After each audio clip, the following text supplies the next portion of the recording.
الحمد لله رب العالمين والصلاة والسلام على سيد المرسلين محمد وآله وصحبه أجمعين ومن تبعهم بإحسان ودعا بدعوتهم إلى يوم الدين. أما بعد، أعوذ بالله من الشيطان الرجيم. بسم الله الرحمن الرحيم. سبحانك لا علم لنا إلا ما علمتنا إنك أنت العليم الحكيم. صدق اللہ العظیم. محترم بزرگوں اور بھائیوں،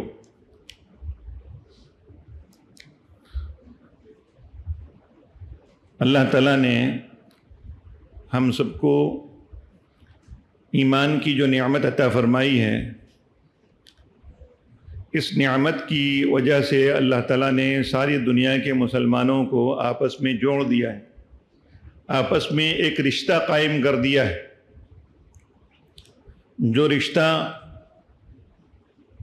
ساری دنیا پر محیط ہے. چاہے مسلمان کہیں کا بھی رہنے والا ہو،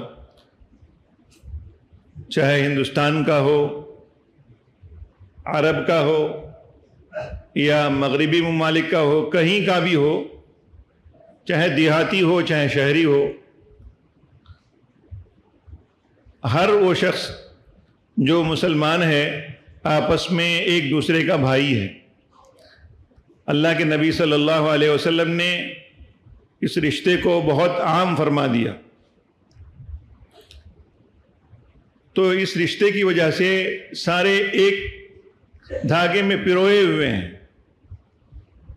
اور جب تک یہ رشتہ قائم رہتا ہے تو مسلمانوں کی ہیبت اور ان کا دبدبہ لوگوں کے دلوں پر باقی رہتا ہے.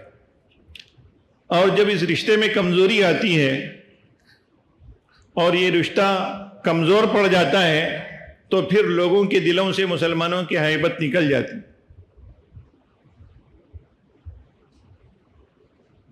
تو اسی لیے آپ صلی اللہ علیہ وسلم نے مسلمانوں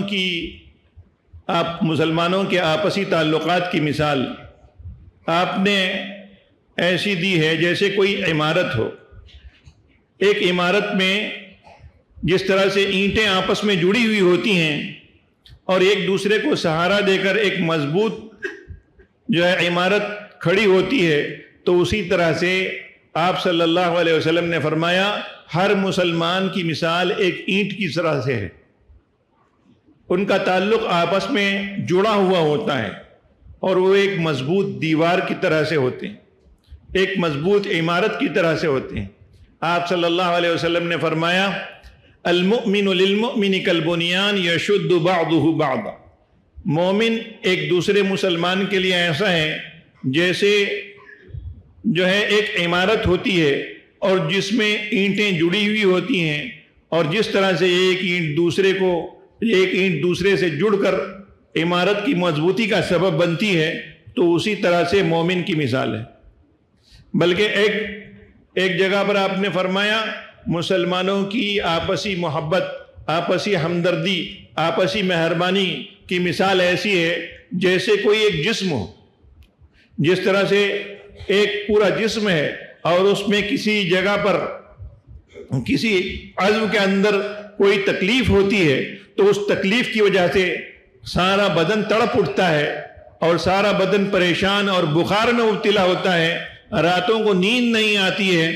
تو اسی طرح سے مسلمانوں میں آپسی محبت اور آپسی الفت ہوتی ہے. آپ صلی اللہ علیہ وسلم نے فرمایا مثل المؤمنین فی توادہم وتراحمہم وتعاطفہم مثل الجسد الواحد. ایک جسم کی مانند ہوتا ہے. مسلمان ساری دنیا کا کہیں کا بھی ہو، تو ایک جگہ پر اگر کہیں پر کسی مسلمان کو تکلیف ہوتی ہے تو اس کی وجہ سے سارے مسلمانوں کو اس کا فکر کرنا چاہیے اور اس کے لیے پریشان ہونا چاہیے. آج سارا مسئلہ یہی ہے کہ مسلمان آپس میں کمزور اسی لیے پڑے ہوئے ہیں کہ ایک دوسرے کا اس درجے کا فکر نہیں ہے جس درجے کا فکر ہونا چاہیے. اور اس کا سبب کیا ہے؟ اس کا سبب یہ ہے کہ ہم نے اللہ تعالیٰ کے دین سے اعراض کر دیا.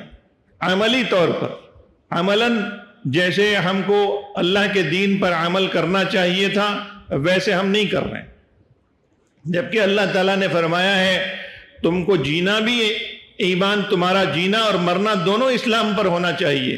اللہ تعالیٰ نے فرمایا یا ایھا الذین آمنوا اتقوا اللہ ولا تموتن الا وانتم مسلمون، اے لوگو اللہ تعالیٰ سے ڈرو، اللہ تعالیٰ کا لحاظ کرو، اور ہرگز ہرگز مت مرنا مگر اسلام کی حالت میں، اسلام پر مرنا، ایمان پر قائم رہنا جب تک دنیا کے اندر زندگی ہے، اور جب خاتمہ ہو تو اسلام پر ہمارا خاتمہ ہو، ایمان پر ہماری موت ہو۔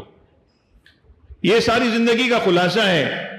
زندگی بھر ہم لوگ جو محنت کرتے ہیں، جو کوشش کرتے ہیں، جتنی عبادتیں کرتے ہیں، جتنی ذکر اذکار، جتنی قرآن پاک کی تلاوت، جو کچھ صدقہ خیرات ہم کرتے ہیں، یہ سارے اعمال کا خلاصہ یہ ہے کہ ہمارا خاتمہ ایمان پر ہو۔ پھر اللہ تعالیٰ نے فرمایا وَاعْتَصِمُوا بِحَبْلِ اللَّهِ جَمِيعًا وَلَا تَفَرَّقُوا، اور اللہ کی رسی کو مضبوطی کے ساتھ تھام لو۔ اب اللہ کی رسی کیا ہے؟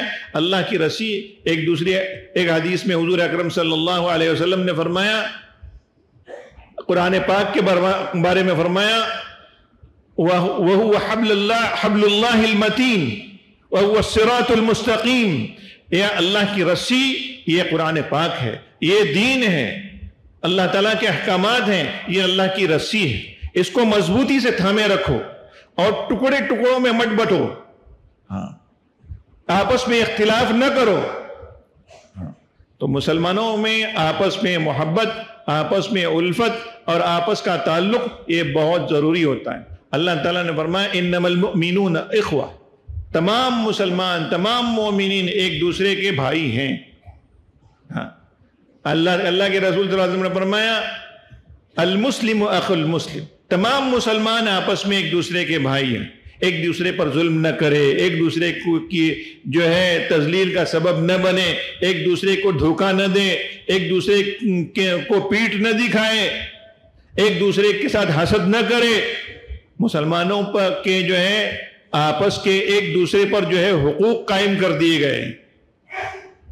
تو اس کے لیے بزرگوں اور بھائیوں ہمیں چاہیے کہ ان حقوق کو ہم جان لیں اور ان حقوق کو ادا کرنے کی فکر کریں۔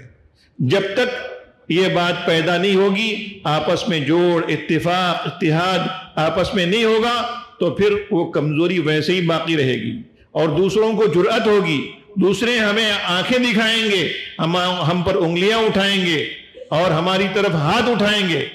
جب تک مسلمانوں میں آپس میں اتحاد تھا، کسی میں ہمت نہیں تھی کہ ان کو کوئی آنکھ دکھاتا، کوئی ان کی ایذا رسانی کا سبب بنتا، کوئی ان پر ہاتھ اٹھاتا۔ اگر اس وقت کوئی ہاتھ اٹھاتا جب آپس میں اتحاد ہوتا تھا تو اس کے ہاتھوں کو توڑ دیا جاتا تھا، اس کی آنکھوں کو پھوڑ دیا جاتا تھا، لیکن آج کسی میں ہمت نہیں ہے۔ وجہ کیا ہے؟ آپس کی کمزوری، آپس کی نااتفاقی، آپس کا اختلاف، تو یہ ایک ہماری کمزوری کا سبب بنا ہوا ہے۔ اللہ تعالیٰ نے مسلمانوں کی اتحاد کو مسلمانوں کے اتحاد کا احسان جتلایا ہے کہ یہ بہت بڑا احسان ہے تم پر کہ ہم نے تم کو آپس میں جوڑ دیا۔ تو اس کے لیے بزرگوں اور بھائیوں ہمیں اس کی کوشش کرنی ہے۔ ایسا کوئی کام نہیں کرنا ہے جس کی وجہ سے آپس میں پھوٹ پڑے، جس کی وجہ سے آپس میں اختلاف جو ہے اختلاف ابھرے۔ تو ایسی کوئی بات جب تک اصل میں اس کا یہ اس وقت ہوگا جب دلوں کے اندر اس بات کا احساس ہو کہ ہماری کسی بات سے، کسی عمل سے دوسروں کو تکلیف نہ ہو۔ یہ احساس جب بیدار ہوتا ہے تو معاشرے کا بگاڑ دور ہوتا ہے۔ اللہ کے نبی صلی اللہ علیہ وسلم نے فرمایا مسلمان وہ ہے جس کی زبان سے، جس کے ہاتھ سے دوسرا مسلمان محفوظ رہے۔